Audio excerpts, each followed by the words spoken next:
where could I go but to the Lord? Here, this talks about the disciples went back and were no more with him. Jesus had more than 12 disciples.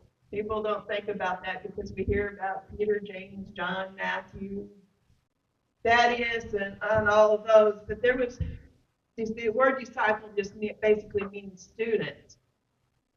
And at this time, after he had fed the 5,000, many of them searched him out.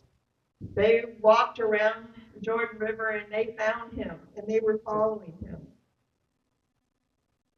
And in verse 26 and 27, Jesus says, Jesus answered them and said, Verily, verily, I say unto you, you seek me not because you saw the miracles, but because you did eat of the loaves and were filled.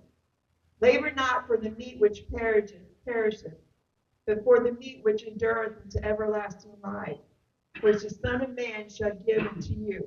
For him hath God the Father sealed. Jesus told them that they came because he fed them. They didn't come because he was the Messiah. They didn't come because he could change their life. They didn't come because they wanted to serve him. They come for what they could get from him. Right. And he told them, I came here to save your soul. I came here to be meat to you. I came here to be the bread of life. If you go through it, he even mentions about what we do with communion, how it represents us taking him and applying his blood to our lives. They didn't like that. They didn't like that physical change. They didn't like that spiritual change. They just wanted Jesus for what they could get from him. They wanted to be a follower of him because he was popular. They wanted to go because of what they thought they could get. I've been in church my whole life. 55 years I've been in church. And I've seen a lot of things. I've seen people who've come for what they can get from God. And I've seen people who've come for what they can give God because they're thankful for who they are, for who he is to them. They don't care.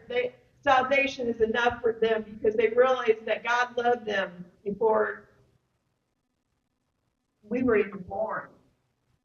God loved me before he created man. God loved me when he knew that he was going to have to come and die on the cross, and he still created me, and that's enough. But so many want what they can get. And Jesus was telling them there's so much more.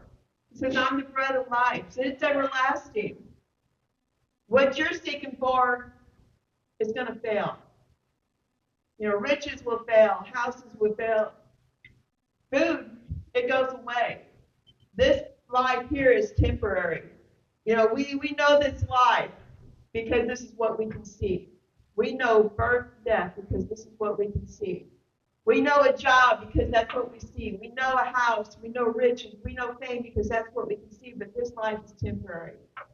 This life isn't even a drop in the bucket compared to our whole eternal life.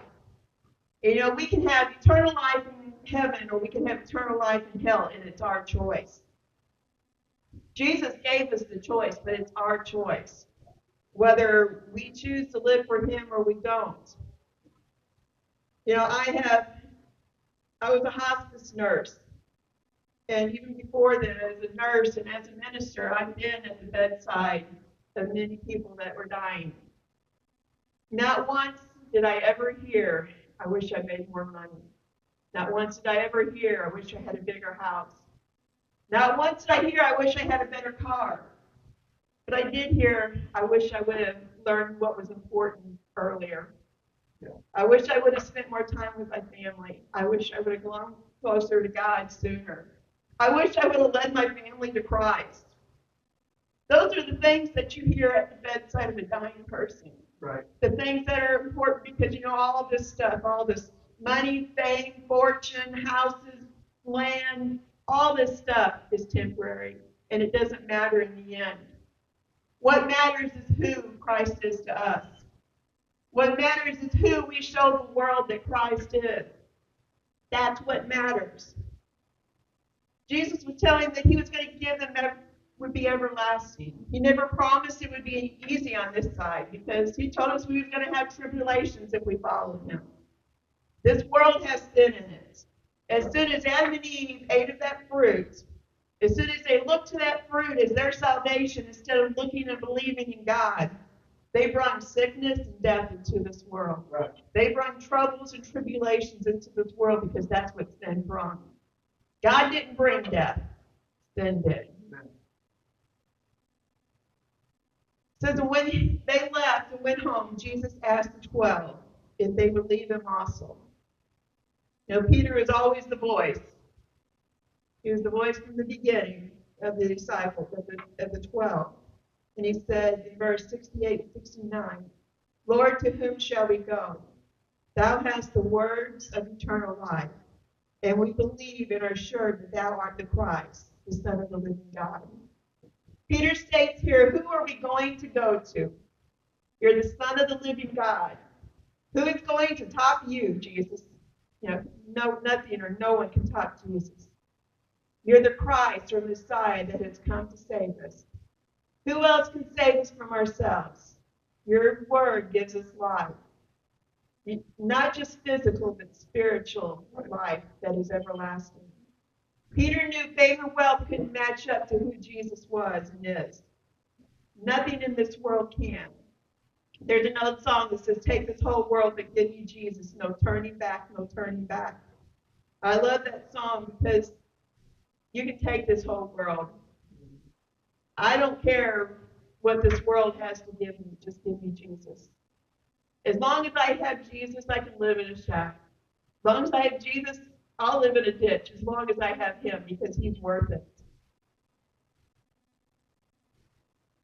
After Peter said this, in verse 7, Jesus answered them, have not I chosen you 12, and one of you is the devil? He said, I chose all 12 of you. I handpicked you. But there's one that's not totally following me. There's one who thinks he can use me to accomplish what he wants. He was talking about Judas here. Judas looked the part. He acted the part. He liked the excitement. He liked the attention. He wanted the accolades. But he didn't want the sacrifice. When the disciples went out 2 by 2, Judas went out and he seen miracles performed. He preached. He taught. But when it came down to it that Jesus wasn't going to give him the reward that he wanted, he turned into a Judas. And he turned Jesus in. We can look the part. We can say all the right words. We can still, God sees our hearts. You know, we was talking on the way up here about churches, how people get church hurts. And it's because people look the part. They act the part. In church, they say all the right words, or they say what they think of the right words. But they do things for their own good. They give God lip service, but they don't give him heart service. It's all or nothing. You can't just give part. We have to give all. You know, and he deserves all because he gave all. He gave everything he had. He gave every drop of blood for us. Right. And he deserves my all. And that's what I want to do.